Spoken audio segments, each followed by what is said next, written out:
తమిళనాడు ముఖ్యమంత్రిగా నేడు జరగాల్సిన శశికళ ప్రమాణ స్వీకారంపై అనిశ్చితి నెలకొంది. ఇన్ఛార్జి గవర్నర్ విద్యాసాగర్ రావు తమిళనాడు పర్యటన ఖరారు కాకపోవడమే ఇందుకు కారణమని తెలుస్తోంది. శశికళపై ఉన్న అక్రమాస్తుల కేసులో వారంలోగా సుప్రీంకోర్టు తీర్పు ఇవ్వనున్నందున గవర్నర్ వేచిచూసే ధోరణిలో ఉన్నట్లు సమాచారం.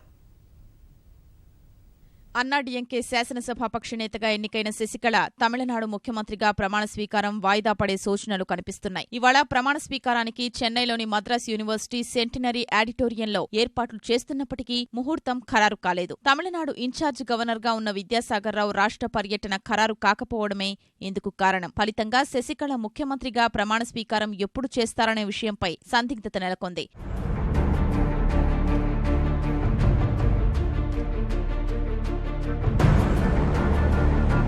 శశికళకు వ్యతిరేకంగా కోర్టుల్లో పలు కేసులు పెండింగ్లో ఉన్నాయి. ఆదాయానికి మించి ఆస్తుల కేసులో జయలలితతో పాటు శశికళ, ఆమె బంధువులపై అభియోగాలుండగా ఈ కేసులో సుప్రీంకోర్టు త్వరలోనే తీర్పు వెలువరించనుంది. ఆ తీర్పు శశికళకు వ్యతిరేకంగా వస్తే ముఖ్యమంత్రిగా కొనసాగడం ప్రశ్నార్థకమవుతుంది. ముఖ్యమంత్రిగా శశికళ ప్రమాణ స్వీకారం చేయకుండా అడ్డుకోవాలంటూ చెన్నైకి చెందిన సెంథిల్ కుమార్ సుప్రీంకోర్టులో ప్రజా ప్రయోజన వ్యాజ్యం దాఖలు చేయగా ఆ కేసు ఇవాళ విచారణకు రానుంది.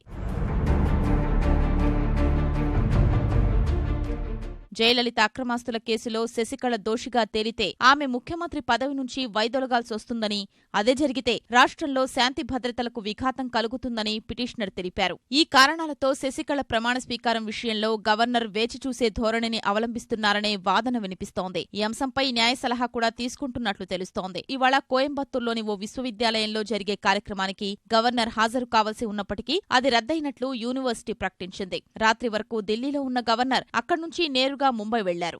అన్నాడీఎంకే వర్గాలు మాత్రం ముఖ్యమంత్రి పీఠం అధిష్ఠించేందుకు శశికళకు అన్ని అర్హతలున్నాయని, శాసనసభాపక్ష నేతగా ఎన్నికైన ఆమెను ప్రభుత్వ ఏర్పాటు కోసం గవర్నర్ ఆహ్వానించారని డిమాండ్ చేస్తున్నాయి.